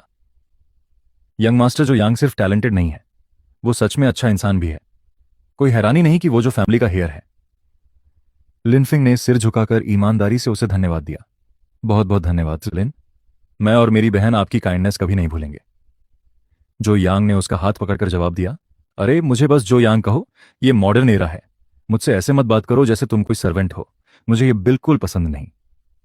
लिनफोंग ने अपना माथा छुआ और मन ही मन सोचा, लेकिन मैंने कब कहा कि मैं सर्वेंट हूं? शायद जो यांग कुछ गलत समझ बैठा। जो यांग आगे बोला, लिनफंग, तुम भी मैजिक सिटी यूनिवर्सिटी से हो, है ना? तो तुम्हें वहां मेरी रेप्यूटेशन के बारे में पता ही होगा। चीजें मेरे लिए काफी खराब रही हैं। मैं पहले बहुत बड़ा वुमनाइजर था। भले ही मैं जो फैमिली का एल्डेस्ट सन हूं, लेकिन मैंने लड़कियों के लिए बहुत सारी बेवकूफियां की हैं। ये सुनकर लिनफंग मन ही मन सोचने लगा, लगता है चू ने सच में इस आदमी को रिजेक्ट कर दिया था। जो यांग आगे बोला, लेकिन आज मैंने चू से ब्रेकअप कर लिया। लिनफोंग तुरंत मन ही मन सोचने लगा, रुको, तुम दोनों कब रिलेशनशिप में थे? फिर जो यांग ने जोड़ दिया, और मैंने उसे थप्पड़ भी मारा। यह सुनते ही लिनफंग पूरी तरह शॉक में पड़ गया। तुमने उसे थप्पड़ मारा और फिर भी रिजेक्ट तुम नहीं हुए? इस प्लॉट का तो कोई मतलब ही नहीं बनता। जो यांग आगे बोला, मैंने चुल्लू के साथ सब खत्म कर दिया है। लिनफंग, तुम रो क्यों रहे हो? आज मैं लिन्यू से मिला और उससे मिलने के बाद मुझे आखिर समझ आया कि मुझे सच में क्या चाहिए। ब्रोदर लिनफन, मैं तुमसे भीख मांग रहा हूं। उसी समय जो यांग मन ही मन सोच रहा था, ओल्ड किंग जो इस दुनिया में रिबॉर्न हुआ है, मैं तुम्हारे साथ चिपक कर रहने वाला हूं ताकि मुझे फिर कभी किसी चीज की चिंता न करनी पड़े। लिन्यू की बात सुनकर लिनफोंग बोला, हे जोयांग, क्या तुम यहां कुछ ज्यादा ही कंफर्टेबल नहीं हो रहे? तुम मुझसे जो चाहे कह सकते हो, मैं तुम्हारे लिए कुछ भी कर दूंगा, लेकिन लिन यू को इसमें मत घसीटो। लिनफोंग मन ही मन सोचने लगा, मुझे पता था यह सच में मेरी लिटिल सिस्टर के पीछे पड़ा है, लेकिन लिनू की खातिर अगर जरूरत पड़ी तो मैं इससे लड़ जाऊंगा। फिर लिनफिंग ने दृढ़ आवाज में कहा, लिन्यू से दूर रहो। जुआंग तुरंत सिर हिलाने लगा, नोवे, मेरा मतलब बिल्कुल वो नहीं था। लेकिन अंदर ही अंदर वो पैनिक कर रहा था। अरे बिग ब्रो, तुम्हें क्या हो गया? अब जब यू मेरे करीब आ रही है तो तुम ऐसे भागने की कोशिश क्यों कर रहे हो? फिर वो ऑकवर्डली मुस्कुराया, रिलैक्स करो और बस मेरे साथ रहो। अब से तुम्हें बेसिकली मेरी केयर करनी चाहिए। उधर लिन फांग कुछ बिल्कुल अलग सोच रहा था। तो तुम सच में मेरी लिटिल सिस्टर की लुक्स के पीछे हो? उसका चेहरा गंभीर हो गया। मैं उसे हर हाल में प्रोटेक्ट करूंगा। एक्चुअली छोड़ो, शायद आज मैं तुम्हें पीट ही दूं। अचानक लिनफोंग पूरी स्पीड से झोंग की तरफ दौड़ पड़ा। जॉ यांग, आज मैं तुमसे सीरियसली लड़ने वाला हूं। लेकिन जॉ यांग ने तुरंत दोनों हाथ ऊपर उठा दिए। वो शांत हो जाओ, तुम ऐसा बिहेव क्यों कर रहे हो? लिनफोंग गुस्से से भरा हुआ था। मैं गुस्सा कैसे ना हूं? तुम साफ साफ मेरी लिटिल सिस्टर को टारगेट कर रहे हो, सिर्फ इसलिए कि तुमने उसकी जान बचाई। इसका मतलब यह नहीं कि तुम उसे जबरदस्ती तुम्हें पसंद करने पर मजबूर कर सकते हो। जोआंग उसे डिसबिलीफ में घूरता रह गया। ब्रो, तुम आखिर बोल क्या क्या रहे हो? तुमने मुझे पूरी तरह गलत समझ लिया। फिर उसने लिन्यू की तरफ इशारा किया। मेरा मतलब था कि वो फैमिली बनेगी, मेरी लिटिल सिस्टर की तरह, बस इतना ही। लिनफेंग वहीं फ्रीज हो गया। कुछ सेकंड बाद उसके चेहरे पर एक बड़ी मुस्कान आ गई। ओह हाँ, तो तुम्हारा वो मतलब था? उसने राहत की लंबी सांस छोड़ी। तुम्हें यह पहले ही एक्सप्लेन कर देना चाहिए था। बेकार में डरा दिया। मुझे सच में लगा था कि तुम उसके पीछे पड़े हो। उस मिसअंडरस्टैंडिंग को पूरी तरह इग्नोर करते हुए जोंग ने अचानक टॉपिक बदल दिया। वैसे तुम लियोन नाम के उस लड़के को जानते हो? वही जो हमेशा चालू के आसपास घूमता रहता है। लिनफोंग ने हल्का सा सिर हिलाया। जोयांग की आंखें सिकुड़ गईं। उस लड़की ने उस पर मेरी फैमिली के बेहिसाब पैसे बर्बाद किए हैं। क्या तुम उसे मेरे लिए डील कर सकते हो? बस उसे पूरी तरह खत्म कर दो। लिनफोंग कुछ सेकंड चुप रहा। फिर उसके दिमाग में अतीत की यादें लौट आईं। उसने अपनी पिछली जिंदगी में अनगिनत लोगों की जान ली थी। किसी एक नॉर्मल आदमी से निपटना उसके लिए मुश्किल भी नहीं था, लेकिन इस सिचुएशन में कुछ अजीब लग रहा था। ज्यू फैमिली का इतना पावरफुल यंग मास्टर उससे मदद क्यों मांग रहा था? यह पूरा मामला उसे जर्नी टू द वेस्ट की याद दिला रहा था, जहां कोई कैजुअली सुनुन वुकोंग को लोगों को कुचलने भेज देता है। लिनफोंग ने हाथ बांध लिए। तुम अमीर हो, पावरफुल हो, किसी एवरेज आदमी को हैंडल करना तुम्हारे लिए आसान होना चाहिए। फिर मुझसे क्यों कह रहे हो? जोयांग ने तुरंत एक राइटियस एक्सप्रेशन बना लिया। एक लॉ अबॉर्डिंग सिटीजन होने के नाते मैं रूल्स और जस्टिस में विश्वास करता हूं। मैं भला कुछ इलीगल कैसे कर सकता हूं? लिनफोंग उसे पूरी डिसबिलीफ से घूरता रहा। तुम लॉज और रूल्स की रिस्पेक्ट करते हो, लेकिन अभी लिटरली मुझसे किसी को मारने के लिए कहा। फिर उसने लंबी सांस छोड़ी। तुम्हें सच में बिल्कुल शर्म नहीं है? जोयांग तुरंत हाथ हिलाने लगा। रिलैक्स, मैं मजाक कर रहा था। मैं सच में तुम्हें उसे मर्डर करने के लिए नहीं कह रहा। बस थोड़ा प्रेशर डालो अगर पॉसिबल हो तो उसे हमालिएट कर देना। लेकिन अंदर ही अंदर जोयांग पहले से ही एक मास्टर प्लान बना रहा था, एक फॉर्मर एम्परर लेवल प्रोटागोनिस्ट का इस्तेमाल करके दूसरे मेन कैरेक्टर को सप्रेस करने का। ये तो सच में जीनियस है। उसने तुरंत अपने सिस्टम स्पिरिट से पूछा, हे सिस्टम, क्या इसे इनडायरेक्ट सप्रेशन माना जाएगा? क्या मुझे फिर भी लक पॉइंट्स मिलेंगे? स्पिरिट पूरी तरह थका हुआ लग रहा था। ठीक है, तुम जीत गए, मैं इसे काउंट करूंगा। फिर उसने गहरी सांस छोड़ी। सच कहूं तो तुम्हारे आसपास रहकर मैं भी लेजी हो गया हूं। लिनफोंग अब भी सस्पिशियस लग रहा था। सच सच बताओ, तुम ये सब चलो की वजह से तो नहीं कर रहे, है ना? तुम मुझे रिवेंज के लिए इस्तेमाल तो नहीं कर रहे? जोए ने तुरंत आंखें घुमा दी। अगर मैं मूव ऑन नहीं हुआ होता तो फिर मैं उससे ब्रेकअप ही क्यों करता? फिर उसने कैजुअली जोड़ दिया, वैसे आज रात मेरे घर आना मत भूलना, तुम्हें एड्रेस पता है? और ये कहकर वो वहां से चला गया। पीछे लिनफन ऑकवर्डली अपना सिर खुजलाने लगा। तो तुमने सच में मान लिया कि तुम पहले बहुत बड़े सिंप थे? फिर उसने सांस छोड़ी। वॉटएवर, उसने मेरी बहन की मदद की, मैं उस पर एहसानमंद हूं। उसके चेहरे पर हल्की मुस्कान आ गई। और सच कहूं तो लियान को क्रश करना मेरे लिए मुश्किल भी नहीं होना चाहिए। सीन फिर जॉय यांग की तरफ शिफ्ट होती है, जो अंकल यान को कॉल करता है। अंकल यान, मिडिल स्कूल गेट के पास आकर मुझे पिक कर लीजिए। जैसे ही अंकल यान ने फोन उठाया, उनकी आवाज बेहद इमोशनल लग रही थी। यंग मास्टर, क्या यह सच है? क्या आपने सच में चालू को थप्पड़ मारा और उससे रिश्ता खत्म कर दिया? ऐसा लग रहा था जैसे वो रोने वाले हों। जब आपके पेरेंट्स ये सुनेंगे तो शॉक हो जाएंगे। यंग मास्टर, आप आखिरकार बड़े हो गए। अब आप अपनी जिंदगी लड़कियों के पीछे बर्बाद नहीं कर रहे। फिर जॉय यांग को फोन पर सच में सिसकियों की आवाज जट सुनाई दी। अंकल यान, प्लीज रोना बंद कीजिए और बस आकर मुझे पिक कर लीजिए। फिर जॉय यांग ने कैजुअली एक और बॉम्ब गिरा दिया। ओह, अनगुड न्यूज। मुझे एक लिटिल सिस्टर मिल गई है। उसका नाम लिन यू है। वो और उसका ब्रदर आज रात घर आ रहे हैं। अंकल यान अचानक पूरी तरह चुप हो गए। नई सिस्टर? उनकी आवाज अचानक गंभीर हो गई। यंग मास्टर जैपा, क्या आपका दिमाग खराब हो गया है? चलू से आखिरकार पीछा छुड़ाने के बाद भी अंकल यान ये मानने को तैयार ही नहीं थे कि जोयांग ने इतनी जल्दी दूसरी लड़की ढूंढ ली है। जोयांग को तुरंत मिसअंडरस्टैंडिंग समझ आ गई। अंकल यान, क्या मैं आपको सच में इतना शेमलेस दिखता हूं? फिर उसने सांस छोड़ी। वो लिटरली सिर्फ मेरी लिटिल सिस्टर है। हर चीज को इतना ओवरथिंक करना बंद कीजिए। उस रात बाद में लिनफंग और ल्यू आखिरकार ज्यू फैमिली मैंशन पहुंच गए। सिर्फ एंट्रेंस ही किसी मिलिट्री बेस से ज्यादा हेविली गार्डेड लग रहा था। सिक्योरिटी गार्ड सम्मान से झुक गए।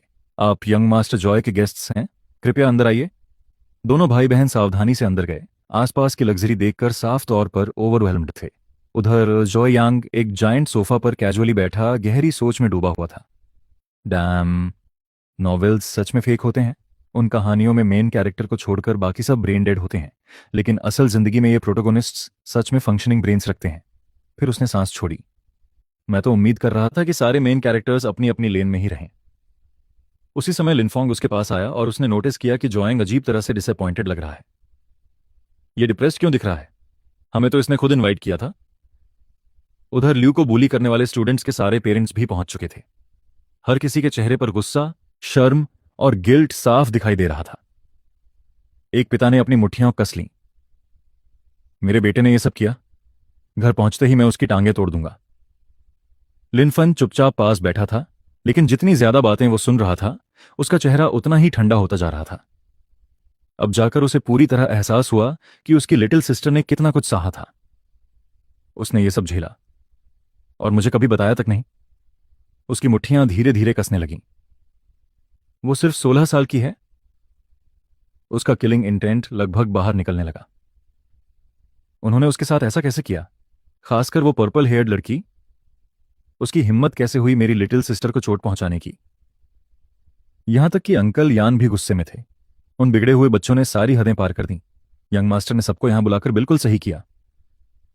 तभी अचानक बैंग। जोयांग ने अपना हाथ इतनी जोर से टेबल पर मारा कि वो तुरंत टूट गई। पूरा कमरा जम गया। यहां तक कि अंकल यान भी शॉक में पड़ गए। रुको, यंग मास्टर कब से मार्शल आर्टिस्ट बन गए? जोयांग धीरे धीरे खड़ा हुआ। उसका चेहरा बर्फ की तरह ठंडा था। मैं एक्सक्यूजेज सुन सुनकर थक चुका हूं। उसकी नजरें कमरे में बैठे हर पेरेंट पर घूमी। तुम लोग अपने बच्चों को कैसी एजुकेशन दे रहे हो? फिर उसकी आवाज और भी ठंडी हो गई। तुम्हारे बच्चे फेक हैं, मैनिपुलेटिव हैं, ग्रीडी हैं, रूड हैं, सेल्फिश हैं, शेमलेस हैं। एक भी पेरेंट्स सिर उठाने की हिम्मत नहीं कर पाया। जॉइंग बेरहमी से बोलता रहा, बच्चे अपने पेरेंट्स का रिफ्लेक्शन बनते हैं। इसका मतलब तुम लोग भी बिल्कुल वैसे ही हो। जब उन्होंने गलतियां की होंगी तब तुम लोगों ने शायद यही कहा होगा, वो अभी सिर्फ बच्चे हैं। फिर उसने एक एक की तरफ उंगली दिखाई। अगर अभी तुम उन्हें सही तरीके से नहीं सिखाओगे तो एक दिन वो बड़े होकर तुम्हें ही काटेंगे। पूरा कमरा खामोशी में डूब गया। ल्यू की आंखें नम हो गईं। ब्रोदर जॉय कितने अच्छे हैं। आज तक कभी किसी ने मेरे लिए इस तरह स्टैंड नहीं लिया। यहां तक कि लिन फांग भी गर्व से मुस्कुरा उठा। अच्छा हुआ मेरी मुलाकात जॉय यांग से हुई। अब से कोई भी लिन यू को दोबारा बली नहीं करेगा। उसी समय पर्पल हेयर्ड बली लड़की आखिर बोल उठी, यंग मास्टर जू, मैंने ऑलरेडी अपॉलॉजी मांग ली, जबकि मेरा मन भी नहीं था। अब आपको और क्या चाहिए? फिर उसने घमंड से हाथ बांध लिए। मैं प्रॉमिस करती हूं कि मैं अपनी कजन को आपसे दूर रखूंगी। फिर उसका टोन और भी हार्श हो गया। हमने ऑलरेडी सॉरी बोल दिया, वो काफी होना चाहिए। तो क्या हुआ अगर आप रिच हैं? सच कहूं तो अब मुझे समझ आने लगा है कि शालू हमेशा क्यों कहती थी कि आपकी पूरी फैमिली अनसिविलाइज्ड है। जैसे ही उसके मुंह से ये शब्द निकले, उसके पिता की तो जैसे आत्मा ही निकल गई। वो तुरंत आगे भागे और उसका मुंह ढक दिया। तुम क्या बोल रही हो? उनका चेहरा डर से सफेद पड़ गया। क्या तुम पागल हो गई हो? फिर वो बार बार झुककर जॉइंग से माफी मांगने लगे। यंग मास्टर, तो कृपया उसे माफ कर दीजिए। लड़की को अब भी इस तरह जवाब देते देखकर जॉय खुद भी मन ही मन सोचने लगा, इस लड़की में सच में बहुत हिम्मत है। फिर उसने लिनफांग की तरफ देखा और तुरंत किसी नतीजे पर पहुंच गया। ये लड़की इतनी फायरलेस तब तक बिहेव नहीं कर सकती जब तक इसके ऊपर किसी तरह का मेन कैरेक्टर होना ना हो। उधर लिनफेंग बस डिसबिलीफ में खड़ा था। कमरे में बाकी कोई जोर से सांस लेने तक की हिम्मत नहीं कर रहा था, लेकिन ये एक लड़की प्रैक्टिकली खुद मुसीबत मांग रही थी। जोयांग ने ठंडी सांस छोड़ी। बस करो ये बकवास। आज के बाद एक बात साफ साफ याद रखना, लियो अब मेरी लिटिल सिस्टर है। जैसे ही मेरे पेरेंट्स वापस आएंगे, मैं पर्सनली एक सेरेमनी होस्ट करूंगा और उसे ऑफिशियली जू फैमिली की गॉड डॉटर बनाऊंगा। पूरा कमरा जम गया। और चूंकि तुम में से कोई भी अपने बच्चों को बेसिक मैनर्स सिखाने लायक नहीं लगता, जॉय आगे बोला, तो अब मैं खुद उन्हें सिखाऊंगा। फिर वो अंकल यांग की तरफ मुड़ा। आप जानते हैं क्या करना है? अंकल यांग ने तुरंत सिर झुका दिया। जी यंग मास्टर, मैं समझ गया। पेरेंट्स तुरंत पैनिक में आ गए, लेकिन उनके रिएक्ट करने से पहले ही अंकल यांग ने हाथ हिलाया और बॉडीगार्ड्स आगे दौड़ पड़े। इन्हें पकड़ लो। गार्ड्स इतनी एग्रेसिवली गेस्ट्स की तरफ झपटे कि खुद जॉय यांग भी कंफ्यूजन में पलकें झपका गया। रुको, जॉय यांग बोला, मैंने इन्हें बाहर एस्कॉर्ट करने को कहा था, किडनैप करने को नहीं। अंकल यांग ने आत्मविश्वास से मुस्कुराया। यंग मास्टर, मैं आपकी इंटेंशंस पूरी तरह समझ गया हूं। जॉय यांग तुरंत मन ही मन सोचने लगा, नहीं नहीं, आपको बिल्कुल समझ नहीं आया। बॉडीगार्ड्स डरे हुए पेरेंट्स को घसीटकर दूसरे कमरे में ले गए और उन्हें जबरदस्ती फर्श पर बैठा दिया। अंकल यांग ने हाथ पीछे बांध लिए, बिल्कुल किसी माफिया बॉस की तरह, और विनम्रता से मुस्कुराया। शाह, अगर मार थोड़ी पेनफुल लगे, वो शांत स्वर में बोला, तो इसे कर्म समझ लेना। फिर उसका चेहरा ठंडा हो गया। तुम्हारी फैमिलीज की हिम्मत कैसे हुई यंग मास्टर जू के लोगों का अपमान करने की? उसी समय लिनफोंग जॉइंग के पास आया। ब्रोदर धन्यवाद, आपने ल्यू के लिए पहले ही बहुत कुछ कर दिया। लेकिन जॉय यांग ने तुरंत उसे बीच में रोक दिया। वो सब भूल जाओ, बाद में तुम जो चाहो कर लेना, लेकिन अब मैं किसी भी हालत में लिन यू को तुम्हारे साथ इधर उधर घूमने नहीं दूंगा। फिर वो जोर से चिल्लाया, अंकल यांग। जैसे ही उसका नाम लिया गया, अंकल यांग प्रैक्टिकली टेलीपोर्ट होकर कमरे के उस पार पहुंच गए। यंग मास्टर, आपको खाना चाहिए? ड्रिंक्स? कुछ भी? यहां तक कि जॉय यांग भी उनकी स्पीड देखकर शॉक हो गया। गहरी सांस लेते हुए जॉयांग ने लिनक्स की तरफ इशारा किया। सब अरेंज कर दीजिए, अब से वो यहीं रहेगी और हर दिन आप पर्सनली उसे स्कूल लेकर जाएंगे। फिर उसने लिनफोंग की तरफ देखा और कैजुअली एग्जिट की तरफ इशारा कर दिया। और तुम, वहां वो डोर दिख रहा है? हाँ, अब तुम जा सकते हो। लिनफोंग का जबड़ा लगभग नीचे गिर गया। उसके दिमाग में लगातार अलार्म्स बजने लगे। ये आदमी आखिर प्लान क्या कर रहा है? कहीं इसके इरादे मेरी लिटिल सिस्टर को लेकर गलत तो नहीं? ब्रो, वो सिर्फ 16 साल की है। कोई पुलिस बुलाओ। लिनफंग तुरंत लिन यू की तरफ बढ़ने लगा, लेकिन उसके दूसरा कदम लेने से पहले ही अंकल यांग ने उसका कॉलर पकड़ लिया और लिटरली उसे मैंशन के बाहर फेंक दिया। गेट के बाहर खड़े लिनफेंग ने गुस्से से अपनी मुट्ठियां कस लीं। अगर तुम जू फैमिली के बटलर नहीं होते तो मैं सच में तुम्हें दिखा देता कि मैं क्या कर सकता हूं। तभी उसके सामने मैसिव गेट धड़ाम से बंद हो गया।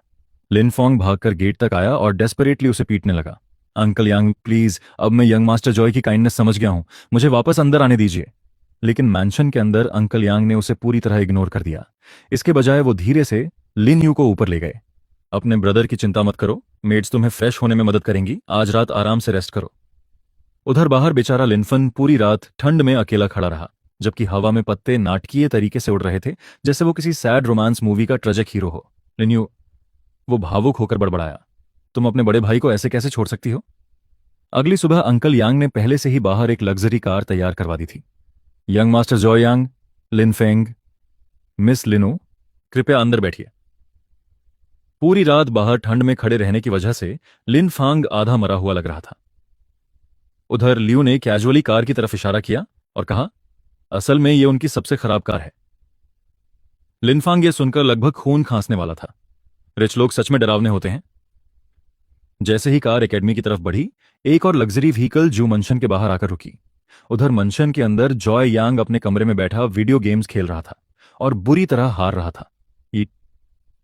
ये क्या गार्बेज है? वो चिल्लाया, क्या कोई हैकिंग कर रहा है? मैं हर मैच में इंस्टेंटली क्यों मर रहा हूं? तभी एक मेड कमरे में आई। यंग मास्टर, यान फैमिली की मिस यान आपसे मिलने आई हैं। जोयांग एक पल के लिए रुका, फिर उसे अचानक याद आया, ओह सही, वो कॉन्ट्रैक्ट साइनिंग के लिए आई है। मेड के जाने के बाद जोयांग पीछे टिक गया और सोचने लगा, ये सब सिर्फ इसलिए हुआ क्योंकि इस शरीर का ओरिजिनल ओनर दुनिया का सबसे बड़ा सिम था। मैंने बेहिसाब पैसे खर्च किए चालू की मदद करने में, और बदले में मुझे क्या मिला? कुछ भी नहीं। यान फैमिली ने पैसा कमाया, चेन फैमिली ने पैसा कमाया, और मैं तो बस बीच में खड़ी एटीएम मशीन था। उसने मेड को वापस बुलाया, यान को थोड़ा वेट करने दो। तभी अचानक उसे एक और मेमोरी याद आई। यान और चुनटेन, रुको एक सेकंड, यही वो औरत है जिसके पीछे ड्रैगन किंग प्रोटोगोनिस्ट पागल है। बाहर वेटिंग एरिया में एक बेहद खूबसूरत महिला शांति से बैठी हुई थी। वही थी यान। जॉइंग ने जानबूझकर उसे इंतजार करवाया, फिर आखिरकार उसके सामने पहुंचा। मिस यान, उसने हल्की मुस्कान के साथ कैजुअली कहा, क्या रेयर गेस्ट हैं? यान शान ग्रेसफुली खड़ी हुई और उसने हाथ आगे बढ़ाया, काफी समय हो गया जू। लेकिन हाथ मिलाने के बजाय जोंग उसके पास से निकल गया और कैजुअली सोफा पर बैठ गया। अरे, इतना फॉर्मल होने की जरूरत नहीं है, हम सालों से साथ काम कर रहे हैं, सीधे बिजनेस की बात करते हैं। यान ने धीरे से अपना हाथ वापस खींच लिया, थोड़ी कंफ्यूज्ड होकर। आज ये इतना अजीब बिहेव क्यों कर रहा है? पहले तो ये चोलू के फ्रेंड्स के साथ भी बहुत अच्छा बिहेव करता था। उधर जॉय यांग अंदर ही अंदर पैनिक कर रहा था। ये औरत तो डेंजरसली खूबसूरत है, बिल्कुल top tier rich girl energy. फिर उसने खुद को रोक लिया। नोप, बस करो, मैं दोबारा सिंप नहीं बनने वाला। यान ने ग्रेसफुली अपने पैर क्रॉस किए। मेरे फादर आज बिजी हैं, इसलिए कोऑपरेशन डील मैं पर्सनली हैंडल कर रही हूं। जोयांग ने तुरंत हाथ उठा दिया, मैं कॉन्ट्रैक्ट कैंसिल कर रहा हूं। यान श्यांग की आंखें फैल गईं। Excuse me? ये वही आदमी था जो चालू के लिए पागल हुआ घूमता था और अब उससे जुड़े डील्स कैंसिल कर रहा था। जोया आराम से पीछे टिक गया।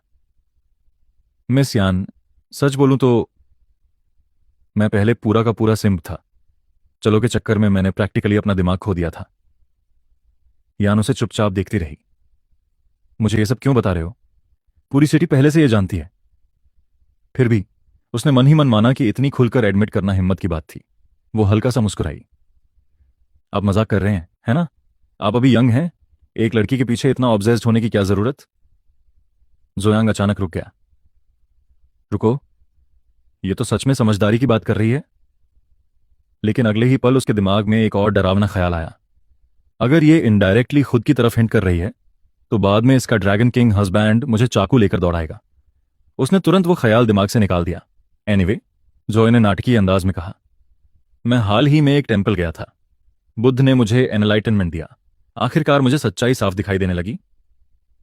यानसन पहले से ही अनकन्विंस्ड लग रही थी। औरतें मेरी जिंदगी में सिर्फ ट्रबल लाती हैं। चलो, या जो भी उसका नाम है, अब वो मेरे समय के लायक नहीं है। अंदर ही अंदर यानसन ने तुरंत सोचा, इस आदमी के अंदर डेफिनेटली एलियंस घुस गए हैं। लेकिन बाहर से उसने पॉलिट स्माइल बनाए रखी। वेल, आखिरकार आपको समझ आ गया, इसके लिए कंग्रेचुलेशंस। एग्जैक्टली, जॉय गर्व से बोला। और कॉन्ट्रैक्ट की बात करें, अब हमें इसे कैंसिल करने की जरूरत नहीं है, हम बस इसे मॉडिफाई करेंगे। वो थोड़ा आगे झुका। अब कोऑपरेशन चेन फैमिली को इन्वॉल्व किए बिना सीधे यान फैमिली और ज्यू फैमिली के बीच होगा। बाकी डिटेल्स लॉयर संभाल लेंगे। फिर वो आत्मविश्वास से मुस्कुराया। मेरे साथ रहोगी तो बहुत पैसा कमाओगी। यानशन ने सस्पिशियस नजरों से उसे देखा। मेरे साथ पर्सनली डायरेक्ट पार्टनरशिप? क्या ये अब मेरा पीछा करने की कोशिश कर रहा है? बेचारा, मैं पहले से मैरिड हूं, जॉय कैजुअली आगे बोला। और मैंने सुना है कि मैडम यान का बर्थडे भी आने वाला है। इस डील को मेरी तरफ से अर्ली बर्थडे गिफ्ट समझ लीजिए। फिर वो स्मर्क करने लगा। और जब उनका बर्थडे आएगा तब मैं पर्सनली उससे भी बड़ा प्रेजेंट लेकर आऊंगा। ये सुनने के बाद यान श्याओ मन ही मन सोचने लगी, ओह, तो ये सब बर्थडे पार्टी की वजह से था। मैंने बेकार में सब कुछ ज्यादा सोच लिया। मैं सच में बहुत नार्सिसिस्टिक होती जा रही हूं। जुआन ने एक सर्वेंट को बुलाकर कहा, कृपया हमारी गेस्ट को बाहर तक छोड़ाइए। जैसे ही यान का काउच से उठी, उसने कहा, जी मैं आपको बर्थडे पार्टी का इनविटेशन भेज दूंगी, उम्मीद है आप आएंगे। इतना कहकर वो कमरे से बाहर चली गई, जबकि एक मेड उसे बाहर तक एस्कॉर्ट करने लगी। पीछे से जू यांग ने उसे गुड बाय में हाथ हिलाया। फिर वो खुद अपने कमरे की तरफ चलते हुए बड़बड़ाने लगा, ऑलराइट, सब काम हो गया, अब सोने का समय। जब इंसान बस आराम करता है, आरी सी गहराता से पदमिन तराता है, तब लाइफ सच में अमेजिंग लगती है। उसी समय जुयांग का सिस्टम स्पिरिट अंदर ही अंदर कंप्लेन कर रहा था, मेरा होस्ट पूरी तरह होपलेस है, इसे जरा सी सनशाइन दो और ये तुरंत चमकने लगता है। ये पूरी तरह भूल चुका है कि इसे विलन सिस्टम का होस्ट होना चाहिए। सीन फिर चान फैमिली मैंशन पर शिफ्ट होती है। कई बॉडीगार्ड्स आसपास खड़े थे, जबकि एक आदमी कमरे के बीच में कूच पर बैठा था। उसके सामने चालू खड़ी थी। उसके चेहरे पर आंसू बह रहे थे और उसके गाल पर साफ हाथ का निशान था। रोते हुए उसने कहा, जुयांग ने मुझे मारा और हमारी डील भी कैंसिल कर दी। लेकिन फिर भी उसे मुझे थप्पड़ नहीं मारना चाहिए था। असली विक्टिम तो मैं हूं।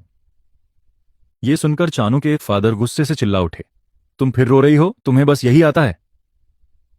तुम आखिर सोच क्या रही थी? क्या तुम्हें सच में लगा कि तुम शू यांग से पंगा ले सकती हो? चलू ने जवाब दिया, डैड, आप उससे इतना डरते क्यों हैं? हमारी चान फैमिली भी रिच है, फिर आप मुझ पर ही गुस्सा क्यों हो रहे हैं? उसके फादर ने लंबी सांस छोड़ी। जो होना था वो हो चुका, अब बेकार में आर्ग्यू करने का कोई फायदा नहीं। ज्यू फैमिली अगर हमसे रिश्ता तोड़ भी दे, तब भी हमारी फैमिली इतनी आसानी से कोलैप्स नहीं होगी। तभी मेन गेट से अंकल यांग अंदर आए और उनके पीछे कई लोग खड़े थे। आप बिल्कुल सही कह रहे हैं, अंकल यांग ने शांत स्वर में कहा। चालू के फादर तुरंत गुस्से में खड़े हो गए। तुम्हारी हिम्मत कैसे हुई ऐसे हमारे घर में घुसने की? अंकल यांग ने जवाब दिया, मैं यंग मास्टर शोर यांग का बटर हूं। मैं कॉन्ट्रैक्ट्स कैंसिल करने की पेनल्टी फी देने आया हूं। यह सुनकर चलू के फादर स्टंट रह गए। उनके मन में ख्याल आया, क्या शांग ने सच में सारे कॉन्ट्रैक्ट्स टर्मिनेट कर दिए?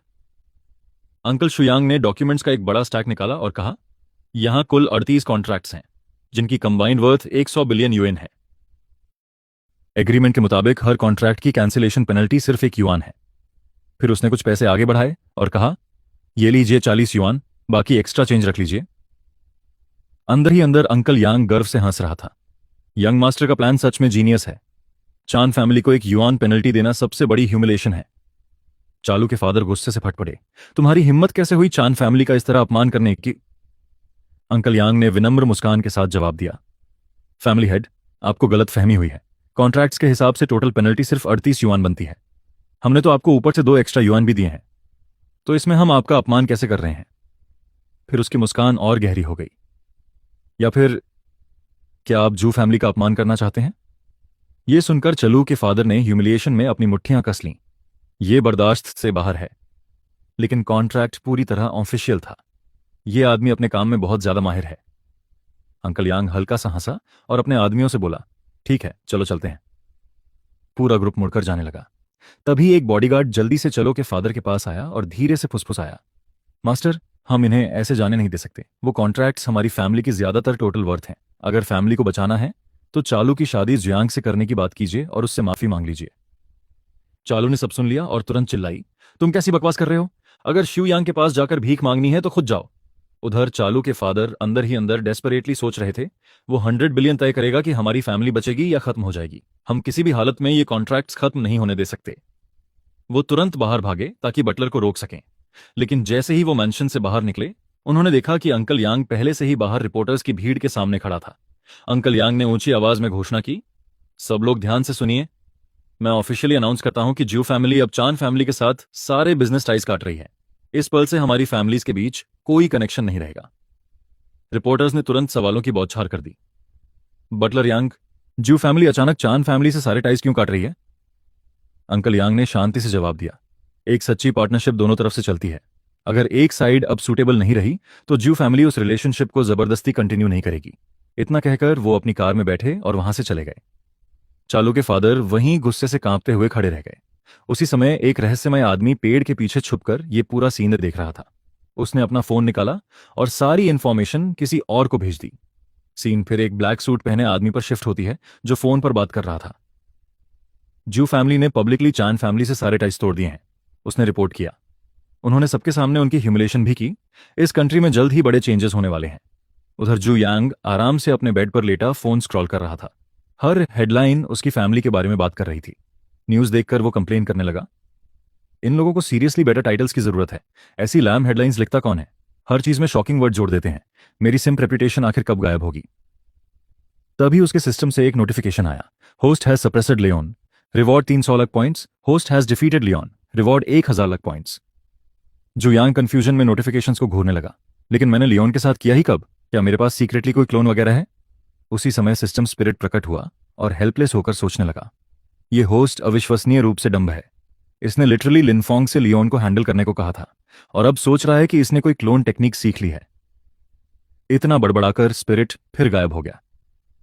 जू यांग अब भी कंफ्यूज लग रहा था। हाँ यार, मैंने तो लायन को बहुत समय से देखा भी नहीं। सिस्टम स्पिरिट फिर प्रकट हुआ और झल्लाकर बोला, होस्ट प्लीज एक बार अपना ब्रेन इस्तेमाल करो। आपने ही लिनफुंग से लियोन को हैंडल करने को कहा था और अब आप भूल भी गए। जुयांग को अचानक याद आया और वो बोला, ओह सही, मेरे पास पहले दिमाग हुआ करता था, लेकिन जब से मुझे यह सिस्टम मिला है मैं धीरे धीरे पागल होता जा रहा हूं। तो बेसिकली ये सब तुम्हारी गलती है। यह सुनकर सिस्टम स्पिरिट का दिमाग लगभग फट गया। मैं सच में चाहता हूं कि मैं होस्ट बदल सकूं। अगर मैं इंसान होता तो खुद तुम्हें पीट देता। सीन फिर शिफ्ट हुई। लिन फन बेरहमी से लियोन को पीट रहा था और चिल्ला रहा था, मानता है या नहीं? हार मान रहा है या मुझे और जोर से मारना पड़ेगा? लीन पूरी तरह डरा हुआ लग रहा था। उसके दिमाग में सिर्फ एक ही चीख गूंज रही थी, आखिर अभी हो क्या रहा है? यह आदमी मुझे इतनी बेरहमी से क्यों पीट रहा है? यह कहता है अगर मैंने एडमिट नहीं किया तो मार डालेगा, लेकिन जब मैं एडमिट कर लेता हूं तब यह हंसता है और फिर से पीटने लगता है। आखिर इसे कौन सा जवाब चाहिए? फिर कहानी फ्लैशबैक में गई और दिखाया कि लड़ाई शुरू कैसे हुई थी। दोनों कैंपस हॉल के अंदर थे जब लिनफन अचानक लियोन से टकरा गया। लियान तुरंत गुस्से में बोला, क्या तुम अंधे हो? लिनफेंग मुस्कुराया और जवाब दिया, डूड, मैं गलती से तुमसे टकरा गया और तुमने तुरंत गाली देना शुरू कर दिया। मैं तो लिटरली माफी मांगने वाला था, लेकिन अब जब तुमने पहले ही गाली दे दी है तो इसका मतलब तुम अच्छे इंसान नहीं हो। कोई असली जेंटलमैन ऐसे रिएक्ट नहीं करता। फिर उसने अपनी उंगलियां चटकाई और आगे बोला, और चूंकि तुम जेंटलमैन की तरह बिहेव नहीं कर रहे तो चलो इसे फिस्ट से सेटल करते हैं। यह सुनकर लीन मन ही मन सोचने लगा, मैं पहले ही फर्स्ट स्टेज के पीक पर हूं। ठीक है, मैं कल जू यांग से हार गया था, लेकिन वो अलग बात थी, और अब रैंडम लोग भी मुझे नीचा दिखा रहे हैं। स्क्रू दिस, मैं इस आदमी को सबक सिखाऊंगा। उसने लिनफन की तरफ देखा और कहा, ठीक है चलो बाहर चलते हैं। सीन वापस प्रेजेंट में लौट आई, जहां लिनफेंग अब भी लगातार लियोन को पीट रहा था। पंच मारते हुए लिनफेंग एक्साइटेड होकर सोच रहा था, मैंने कभी नहीं सोचा था कि इस आदमी को पीटने पर सिस्टम मुझे रिवॉर्ड देगा। मैं सीधे मास्टर रैंक से फाउंडेशन स्टेज तक पहुंच गया। यह फीलिंग कमाल की है। जुयांग सच में औसम है। लीन चिल्लाया, मुझे छोड़ दो, अब लड़ाई बंद करो, मैं हार गया, ठीक है, मैं गिव अप करता हूं। आखिरकार लिनफेंग खड़ा हुआ और उसे छोड़ दिया। फिर उसने ठंडी आवाज में कहा, यह याद रखना किड, अब से आंखें खोलकर चलना, तुम हर मिलने वाले इंसान से पंगा नहीं ले सकते।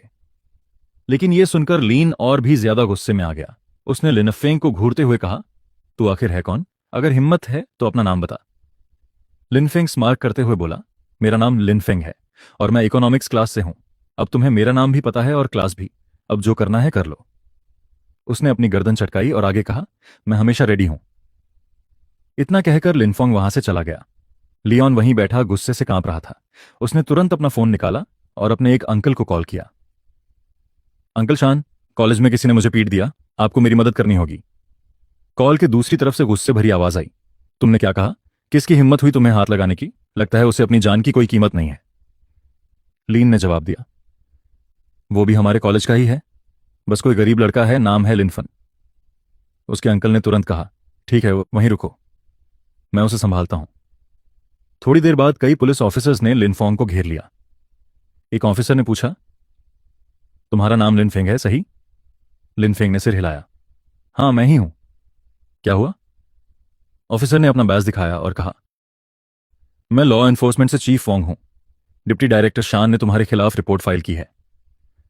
रिपोर्ट के मुताबिक तुमने अपनी एनर्जी पावर्स इस्तेमाल करके किसी को घायल किया है। इन्वेस्टिगेशन के लिए तुम्हें हमारे साथ चलना होगा। यह सुनकर लिनफोंग स्टंडेड रह गया। उसके दिमाग में तुरंत ख्याल आया, मैंने अपनी पावर्स इस्तेमाल करके किसी को हर्ट किया? मैंने तो उसे सिर्फ फिस्ट से पीटा था। लीन ने सच में मेरे खिलाफ फेक केस कर दिया? लिनफंग ने जल्दी से अपना फोन निकाला और ऑफिसर्स से कहा, एक सेकंड रुकिए, मुझे एक कॉल करने दीजिए। पुलिसमैन ने अंदर ही अंदर सांस छोड़ी। इस लड़के की किस्मत सच में खराब है। ये किसी से भी लड़ सकता था, लेकिन इसे डिप्टी डायरेक्टर शान से पंगा लेना था। अब इसका काम तमाम है। फिर उसने जोर से कहा, ठीक है जल्दी कॉल कर लो, हमारा टाइम वेस्ट मत करो। लिनफोंग ने तुरंत शू यांग को कॉल किया।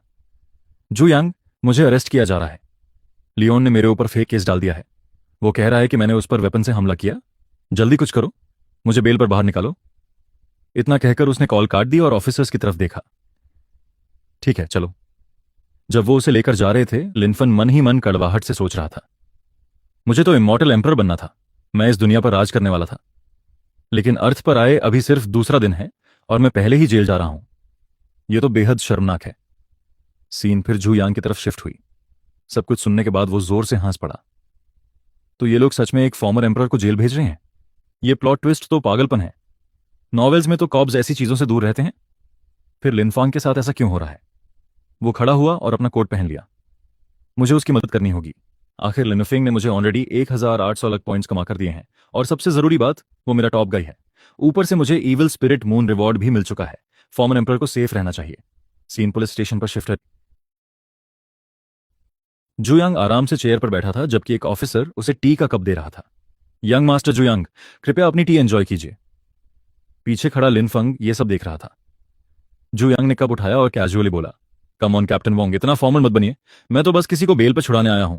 कैप्टन वोंग जिस तरह जुयांग के साथ बिहेव कर रहा था, उसे देखकर लिनफोंग शॉक में पड़ गया। तो ये होती है पैसों की ताकत। वो मन ही मन सोचने लगा, थोड़ी देर पहले यही आदमी इतना सीरियस बिहेव कर रहा था, लेकिन जैसे ही उसने जुयांग को देखा, अचानक फ्रेंडली बन गया। जुयांग ने टी कप नीचे रखा और कहा, कानूनी तौर पर देखा जाए तो ये म्यूचुअल फाइट थी, कोई वन साइडेड असॉल्ट नहीं। मैं कॉम्पेंसेशन देने और मामला यहीं सेटल करने को तैयार हूं। कैप्टन वोंग ने तुरंत सिर हिला दिया। यंग मास्टर जू बिल्कुल सही कह रहे हैं, मैं लियोन से बात करूंगा। जू यांग खड़ा हुआ और फिर से हंसने लगा। मैं अभी तक बिलीव नहीं कर पा रहा कि तुम्हें अरेस्ट कर लिया गया। इतनी हंसी आ रही है कि कहीं मैं बेहोश ही ना हो जाऊं। अंदर ही अंदर वो सोच रहा था, इन लोगों ने सच में एक एम्परर को लॉकअप कर दिया। ये तो कमाल का मजाक है। उधर लिनफेंग अंदर ही अंदर गुस्से से जल रहा था। ये इतना हंस क्यों हो रहा है? इसमें इतना फनी क्या है? अगर मैंने इसके लिए लियोन को हैंडल नहीं किया होता तो मुझे अरेस्ट ही नहीं होना पड़ता। इस पूरी चीज का मास्टरमाइंड तो लिटरली यही है। थोड़ी देर बाद लियोन को भी स्टेशन में लाया गया। जुआंग ने उसे कुछ डॉक्यूमेंट्स दिए और कहा, इन पर साइन करो और फिंगरप्रिंट्स लगा दो, इस मामले को और मत खींचो। लीन ने पेपर्स तो साइन कर दिए, लेकिन अंदर ही अंदर वो गुस्से से जल रहा था। बस इंतजार करो जुयांग, मैं ये बात यहीं खत्म नहीं होने दूंगा। एक दिन मैं तुम्हें हर चीज की कीमत चुकवाऊंगा। साइन करने के बाद लियोन ने गुस्से में पेपर्स एक तरफ फेंके और वहां से चला गया। फिर जुयांग कैप्टन वोंग की तरफ मुड़ा।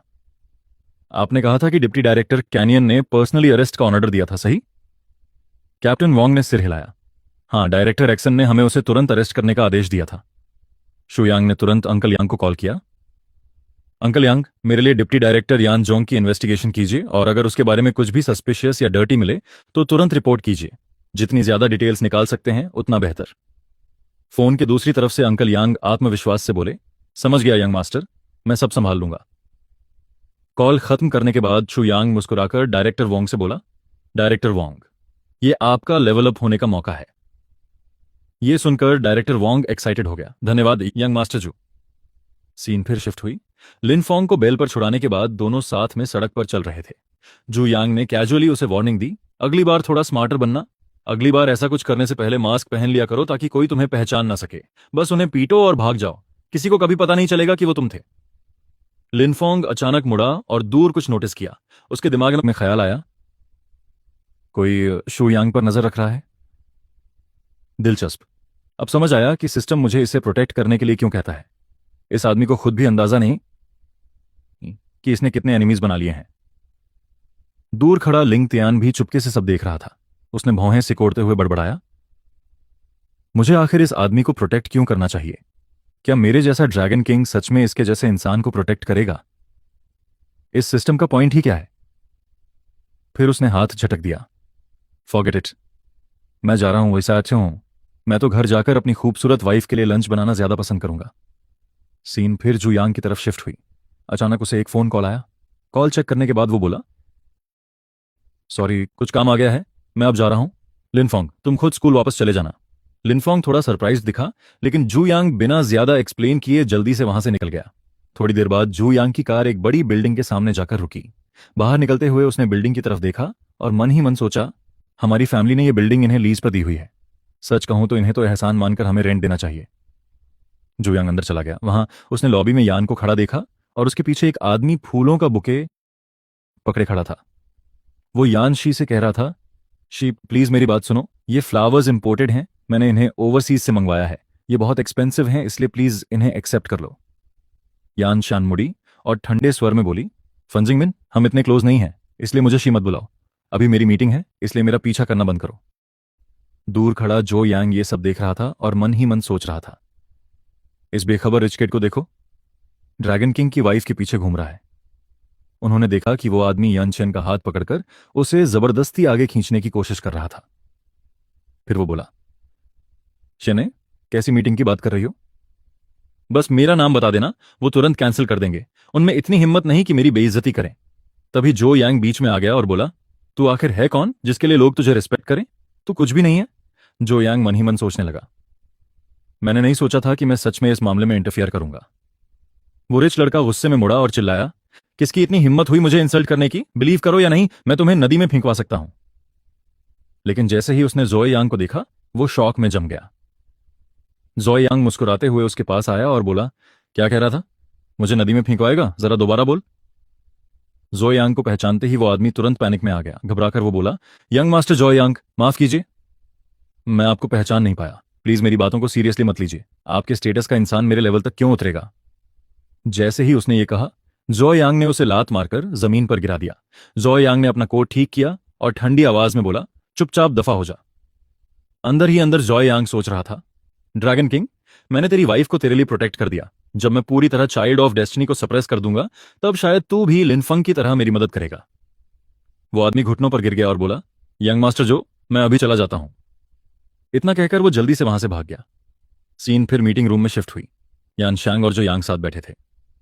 यान शांग उसकी तरफ देखकर बोली, यंग मास्टर जो, आपका बहुत धन्यवाद। जो यांग ने जवाब दिया, मुझे यंग मास्टर बुलाने की जरूरत नहीं है, तुम मुझे बस जो यांग कह सकती हो। ऐसे मत बिहेव करो जैसे हम अजनबी हों। अब कॉन्ट्रैक्ट दिखाओ। यान शियान ने अपना पर्स खोला, कॉन्ट्रैक्ट पेपर्स निकाले और उसकी तरफ बढ़ा दिए। जो यांग ठीक से बैठ गया और ध्यान से डॉक्यूमेंट्स चेक करने लगा। रिव्यू करने के बाद उसने सीधे पेपर्स पर साइन कर दिए। ये देखकर यानी बोली, आपने डॉक्यूमेंट्स ठीक से पढ़े भी नहीं? क्या आप सच में सब कुछ चेक किए बिना साइन करने वाले हैं? जो यांग ने जवाब दिया, अब से हम प्रैक्टिकली फैमिली हैं, इसलिए इतनी सावधानी की जरूरत नहीं है। यह सुनकर यान शांग थोड़ा शॉक में पड़ गई और मन ही मन सोचने लगी, रुको एक सेकंड, इसका मतलब क्या था? क्या यह मुझे पसंद करता है? लेकिन मैं तो पहले से मैरिड हूं। अगर ऐसा है तो शायद मुझे लिंग यान के साथ भागना पड़ेगा। जो यांग अपनी चेयर से खड़ा हो गया। यान शान ने एक इनविटेशन कार्ड निकाला और उसे देते हुए बोली, मेरी ग्रैंडमदर का बर्थडे 2 दिन बाद है, आपको जरूर आना होगा। जो यांग ने इनविटेशन लिया, उसे देखा और बोला, हाँ मैं डेफिनेटली आऊंगा। फिर वो मन ही मन सोचने लगा, बर्थडे पार्टी हो? उम्मीद है ये पार्टी इंटरेस्टिंग होगी। ड्रैगन किंग भी शायद वहां होगा। सच कहूं तो मैं इसके लिए काफी एक्साइटेड हूं।